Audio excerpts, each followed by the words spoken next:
Forbes Moy Avenue, and well, great music there. And joining me in the studio now on Friday Chat is none other than Ken Ring, a producer for Kala Mashaka and many other artists. Welcome. Thank you. And glad to have you. We also have Johnny Vigeti, who is from the original Kala Mashaka. Yeah. Karibu sana. Asante sana. So Johnny, tell me, Kala Mashaka, where have you guys been? Man, it's been a long while, man. You know, we've been off the scene. And then it reached a point like we had to do our own different kind of stuff, you know. Yeah. So we branched out. I went and started doing my own stuff. Kamau at the moment I was speaking is still doing some thing for us, but he's back in Philadelphia at the moment.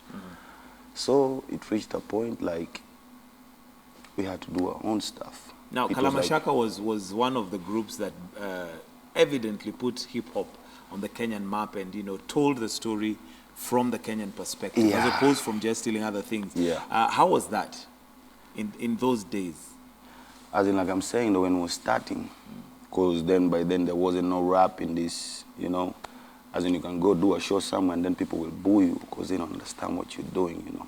But then again, we kept pushing on, and then eventually people understood because we were talking about what was happening to us, the ghetto lifestyle, you know. So eventually they came to understand what we're doing, and that's how we started doing it from up until then. Yeah. Okay, Ken Ring, you've produced Kala Mashaka right from the word go. Yeah. What made you, you know, hook up with them, especially given that you are based in Sweden? Yeah, I was based in Sweden, and then all of a sudden someone called me up and told me there's some rappers from Kenya, you know. And I'm half Kenyan, so, you know, I was like, hey, rappers from Kenya. So I was like, what's this, you know? It's like, I was interested somehow, and my career was just starting. It was back in 2001. So I just released my second album, and then they just came through. And then when I first heard Johnny, I was like, hey, these guys can rap. And I didn't understand anything of what they were saying, but it's like, hey, these guys are tight. You could tell there's something there. Yeah, so instead of like, we were supposed to do a TV show, instead of the TV show, we just did a TV show for like 30 minutes, and then we went to the studio like a week. And we did the whole KKK album and Fanya Mambo. And they was like, let's do a video for it, you know, call the guy in the evening, hey, you got a camera? Yeah, let's go. Went down to the subway station, called some other guys, just shot the video like fast in 2 hours. And, you know, and then we sort of lost contact, you know, because me also, I was strung up with some other issues, and these guys were like, you know, by that time we didn't have those Facebooks and you know, it's easy to get connection. You needed a number to call, you know, and people were moving, and, you know, so we just lost contact. And I didn't know anything until I came to Kenya in like 2008. And then people started to tell me like, hey, Fanya Mambo, that's the one who started Kenyan hip hop, you know. So I was like, hey, I was behind starting the Kenyan hip hop. I didn't even know it myself. Fanya Mambo, I think, was it the first video to Kenyan video to air on Channel O? Yeah. How did you get it there? You know, basically, like I say, that quality speaks for itself. Because as by that time, ain't nobody really was checking out the video the way we did. So we just linked it up, and then it went viral by itself. Like I'm saying, quality speaking for itself. Even as guys were sitting there, we're like, wow, it reached this place. Who put it there? But then again, like I'm saying, a good thing speaks for itself, and that's how it's happened ever since. Okay. You know? Earlier on, we were talking about artists and generally the art industry in Kenya facing one particular challenge. You sometimes stumble into success. Always. You didn't expect it to go big, but suddenly here you are, and the money starts coming in. Nobody has trained you. Nobody has sat down with you and tell you this money may come and may stop at some point. You need to invest. How did you manage to keep yourselves afloat for the period that you were there before, you know, you went quiet? The only thing I can say, first of all, most praise to the Most High. You know, if it wasn't for God, first of all, ain't nothing really would have happened. But then again, you're saying about the investment thing and keeping afloat. You know, you got to have some merchandise here and there, and you got to just expand the business. You can't be, okay, live show and whatever. We started doing merchandising here and there. So it's like you're not doing show, but then there's some other side things you're doing. That's what is happening up until now. Because then, as you can see, it's been a long time. We've never been in the scene, but we're still keeping afloat. Okay. You know? Okay. That's what you do. Ken Ring, I know Scandinavia might be a little bit different or very different from Kenya in terms of how they operate. How do they operate there? You know, okay, it's like in Scandinavia, it's more of a online thing. Like it started for physical sales, but then it went to online thing. Nowadays, streaming is like, okay, the last time I checked with my record label, 99.8% of my money came from digital, you know. So there it's very digital, you know, phones are cheap. You know, it's even like you can buy a phone for the same price as you take the train to town, you know. So it's like phones are cheap, internet are cheap, But in terms of Wi-Fi is accessible. So music industry actually now is like picking up again because of that internet connection. But in terms of managing the resources that come in, because I mean, I look at artists sometimes like footballers or like athletes. You have a very small window where you are active, and either because of injury or because of changing the industry, you need to really take advantage of what you need to do is actually to take care of your own business. You know, that's the main key to making money. You know, make sure you don't have these 25 guys around you trying to eat off your plate. You know, make sure you do it yourself. The artwork, get your own guy to do your artwork. Get your own guy to do your videos. Get your own guy to do your mastering. Get your own guy to do the mixing. Keep things tight around yourself, you know, so you own your own career, you know. Doesn't that constrain you from not growing? Because really you need to No, because if you own yourself, you'll automatically make a lot of money. Because you own your own brand, you know. And that's the problem also for Kalamashaka. You have like 45, 50 guys in Nairobi trying to eat off Kalamashaka. Exactly. And at the end of the day, these guys are broke, you know. So they left. You know, so it doesn't make sense. It doesn't. Okay, Johnny. I know at some point there was a point where, you know, there was addiction. There was a lot of stuff that happened, and of course made Kalamashaka, you know, just take a break. What happened in that? Maybe talk to me through that period. Okay. First of all, how it started is when after going to Sweden, meeting Kenring, that was in 2001, and then when we came back, there was some, like, the industry was kind of changing, and then yani shit was just things were just like going different. Then you come, because what we started what we call the real hip hop in here, and then you come and find that people are doing some things different. So like when Moses went to the hill to get the commandments, when he came down, he found like everybody's doing everything different, sort of like that, and then you're like, you know me, I don't like hype, first of all.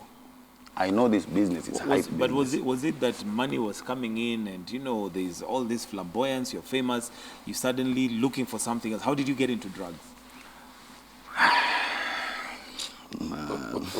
You know, okay, let me just put a few words inside here quick. Before. Well, he's thinking, but I want to hear from you. Yeah, you'll hear from him. But you know, one thing I have to understand, this guy comes from a 13-year of a heroin addiction, you know. So for him, it's very hard to speak about it. But, you know, No, I understand that, you know, but and that's why I want to hear from him, because I want him to give hope that the fact after 13 years he has managed to come clean. But how did he get in there first? What happened? Okay. You know, first of all, it reaches a point when it's like you feel like you've almost like done everything.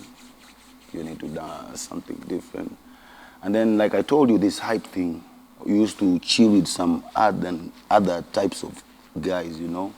And then all of a sudden you come and look at them like this is just hype going on, and you don't like hype, so you stay off. And then in the process you find some other kind of company. You know, first of all, company, you know, it's important. How did you, because, you know, sometimes it's a process that you get addicted. But what was the first thing that made you, let me try this? Okay. Your first high. By that time, we used to be having a studio, that civil servant, Kariobangi South there, it used to be called Andaki. So most of the time we used to be in the studio, you know, just doing our stuff. And then there's a, I have to say this. Okay. There's a producer of mine called Cheese and Brain, you know. He's from Bongo, and he already started doing it in Bongo. So he comes to in the studio. We used to just lock ourselves in the studio, we do our stuff, not even no outside going or anything. And then it's like, yeah, we're here, we do. Us guys, when we started doing it, because I tell you, from Cheese and Brain, that producer of mine, he's the one who started it, and then we in the studio. Okay, why not? We try. And weren't you scared? No, because we were working. It's not like you're doing it and then you just like, no. We're working, we're there like 48 hours, no sleep, even 62 hours, no sleep. That's what we were doing it, because we didn't need no sleep. We just needed to work. But then eventually that's when it... You got addicted. Yeah, because I wish I knew the repercussion, then I would have done it. But initially we were doing it because of work. Because we guys, we don't like sleep that much. And it sort of like killed the sleep. At what point did you realize that now you're addicted? It's no longer just for fun. That's like after 3 years in that thing, then, you know, eventually, initially you didn't know about the morning sickness. That's why I'm saying, at least if you knew in advance that this is how it's going to end, then you would have tried it in the first place. So at first it was just like, hey, let's get this, let's do this, and then eventually it gets you your body, and then you start feeling the morning sickness. That's when you have to do it. It's a must for you to do it. And that's how it started going wild, you know. Okay. Is that part of the reason why Kalamashaka, you know, could not? That's the only reason. That's the only reason. Because I'll be honest with you, I'm not bragging, but everywhere I go, people be like, yeah, Johnny, yeah, Johnny, yeah, Johnny. So basically, you take Johnny out, then nothing is moving. Nothing happens. And that's how it happened. Okay, Ken, did you know that they were suffering and going through this? Yeah, you know, like, I always said, like, I wanted to do a solo album with Johnny because I considered him, like, the best rapper out of Kenya all these years. So I tried. I came back 2008 when I bought my land in Mombasa. I came back 2008. I found him. I grabbed him from the slums in Nairobi, took him down to the coast. We tried for 2 months, and you know, and then issues happened for him. You know, when you quit a hard drug, it's very, what do you say? Like if something happens during that period when you are quitting, it's very easy to take a step back and go at it again. You know. Yeah. So something happened. So we were supposed to start the solo album, and then something happened, and we just did one song, and then he's like, Ken, let me go back to Nairobi. You know, I can't quit right now. You know, it's too much. It's too painful. You know. So he went back, and then I came back now 2014. We had communication. Like I met in Nairobi one day, have some beers, and just chilled out. And then now I came back 2014, and then I told him, Johnny, is either you die, you know, is either I find you dead and I go to your funeral, or you come clean, you know? Out of this. So and then I had to grab him, you know, I had to take him and I had to lock him in the house, you know. That's what we did. So we found a house, even in fact it was in Tala. Yeah. So I took a house there, I rented a house, put everything like mattresses, things for him and everything. Then I just told him, man, I'm going to Europe. I'll pick you in a couple of months. You don't leave this house. You know? Then I locked him inside there. I made sure some guys were there. Yeah. And he was like, you know, he was like, hey, I can't stay. I have to go. You know, because the first period when you quit is actually the hardest. Yes. You know, because you're so sick. That's the problem. You're so sick. The body's, you know, you're throwing up. Stomach. Johnny, tell me about your recovery. After he's locked you up, I'm sure you had the power to leave. You can leave. First of all, this procedure didn't start at it started from 2. Hey, this guy, man. This guy has really been with me, you know. If it wasn't for him, I'm just being honest, even I won't be sitting here. Because he's not a quitter, first of all. He spent so much money on me with this recovery thing. Then it reached to a point I'm like, I've wasted this guy money so much. Let me just do it. Even if it's not for me, let me just do it for him, just to show him that I appreciate what he's doing.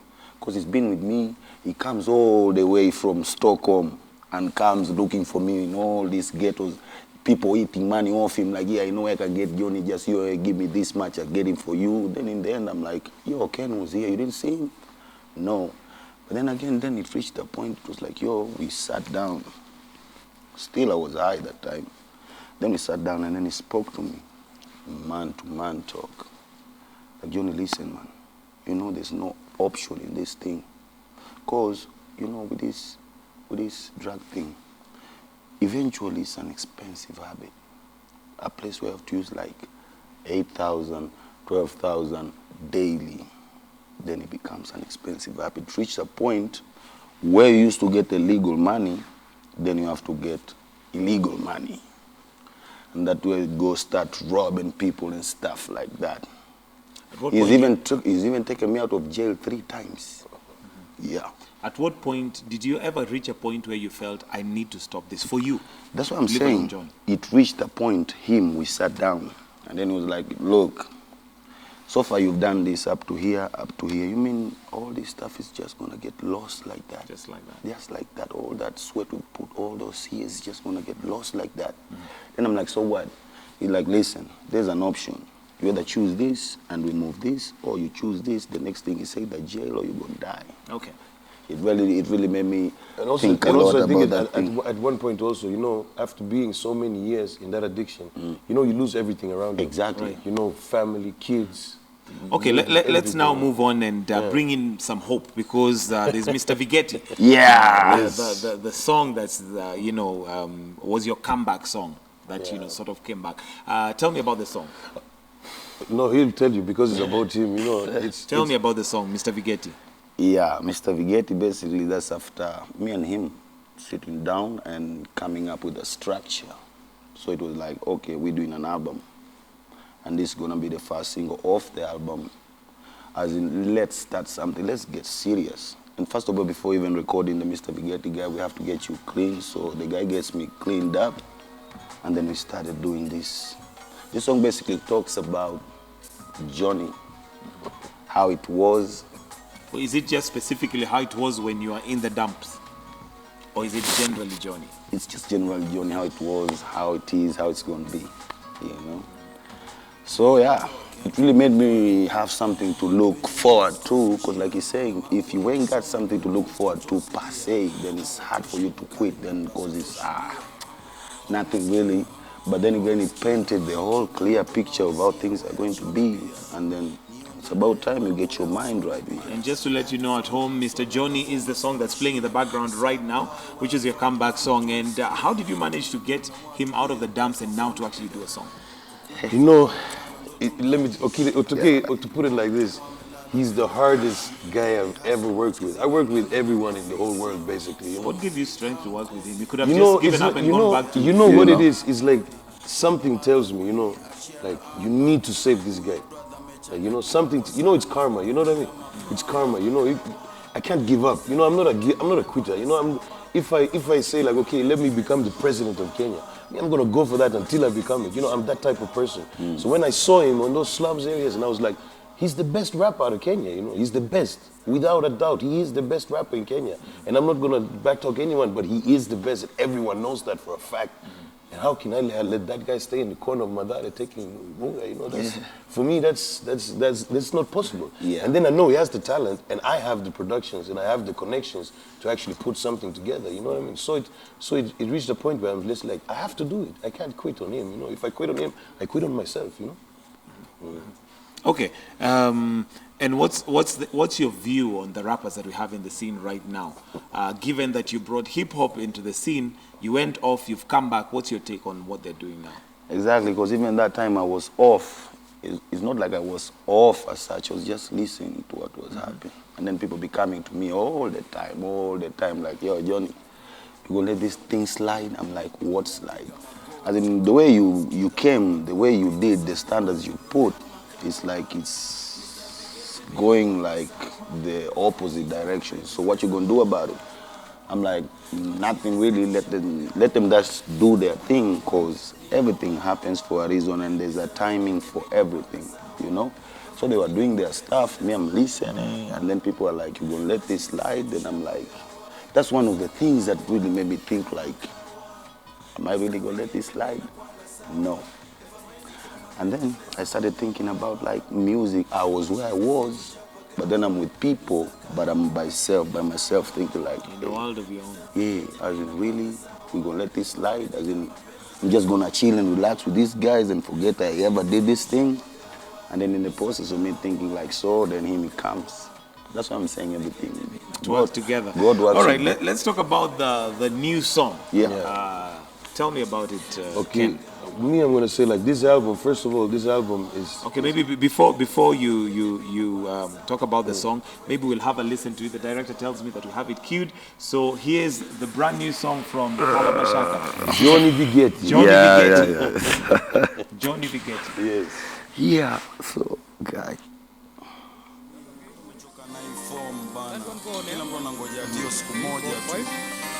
dini ikakuja ikatugawanisha. Sasa amani hakuna na kila pande vita, kumebadilika. Jishinda form ni gani? Hata kipande sina, nauliza home ni gani? Nataka spande kichwa, pitisha dom ni sani. No brother nipate picha, nilazwe hospitali. Mimi nilipata picha, royani hot ni kali. Inatatanisha na misi sote ndani. Bado tunaishi enzi za utumwa, nikimeditate ni mambo ya kishenzi ya kikuma.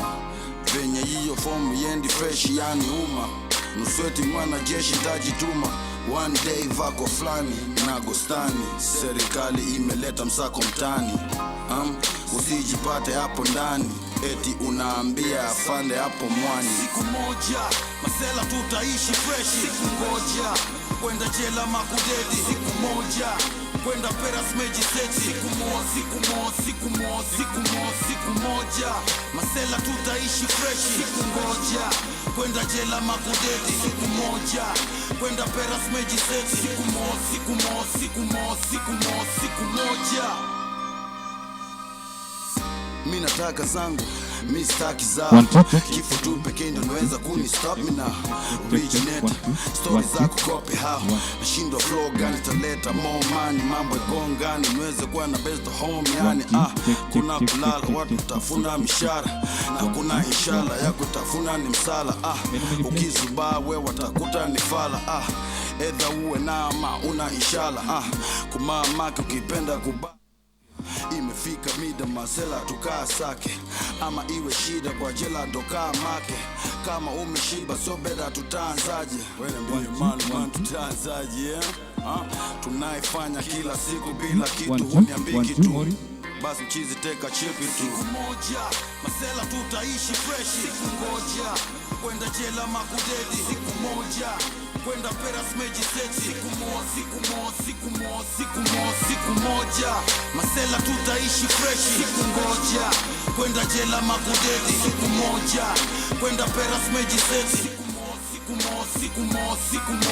moja yeah, machino rekebisha hata tugongo msoto. Kibin pande ya mita niko na bonge mtoto, na yeye halalinja watu wagongwe ngoto. Kutitiwa kama mtumwa huwa tutagangi. Mami nimekunja sura nimevuta bangi, kijeji kwa kio najichukia sana. Eti Johnny ndo huyo minabukia prama, walimwengu sio eti dunia bana. Wanaume ndio eti kumia, ama kwa sasa tutu zero tushaumia sana. Ama muulize mliro tumetulia jamaa, kusema kweli man tumetulia jamaa. Hakuna kitu mimi naweza fanya in the pose tu, lakini natengeza mwanya. International si tuna hustle now, ni mikasa kwa wiki bidi ni risasi plow. Siku moja masela tutaishi fresh, siku ngoja kwenda jela makudedi. Siku moja kwenda peras meji seti. From a brand new album, Mr. Vigeti, that is the song Siku Moja, playing for the very first time ever on the launch right here on the Morning Express. And with me is Johnny Vigeti and Ken Ring. Johnny, tell me about this song. What's the inspiration behind the song? Okay, basically, like the song speaks for itself. First of all, Siku Moja. Siku Moja, one day. Even for starters, the way we are here, everybody's just looking for that one day when things are going to be right, you know. So basically, Siku Moja, people are really hustling. The way, why are you hustling? You're hustling because of that one day where you're going to chill like, yeah, I came from somewhere. Waiting for that Siku Moja. Yeah, I made something out of myself. And basically, like I told you, people understand Swahili and the song speaks for itself. So, Siku Moja, things are going to be right. Because in the chorus say, Siku Moja, masela tutaishi fresh. As one day, we're going to live nice. Siku ngoja, as in not waiting either to die or to go in jail. As in eventually just keep your hustle on and keep your mind right, and then things just gonna work out, because at the end of the day, God helps those who help themselves, you know. So basically, yeah. Ken, this song is just one song out of a whole album. Tell me about the album, Mr. Vigeti. Okay, I would say okay, first of all, people think that the things that we're putting out now, this Mr. Vigeti, Siku Moja, and all the things, is like, okay, now this is the official singles where we want to get the radio plays. And it's not. No. This is like the bottom songs of the album, as I see it. This is just like spreading the word, like Johnny Vigeti is coming with an album. Yeah. But then if you look at the rest of the album, it's the best album ever made in Kenyan history. And that one I can say without lying, without like Somebody might say you're saying that because you produced it. No, you know, I listen to everything. I'm an open-minded guy, you know, I listen to everything. I'm talking about hip-hop now.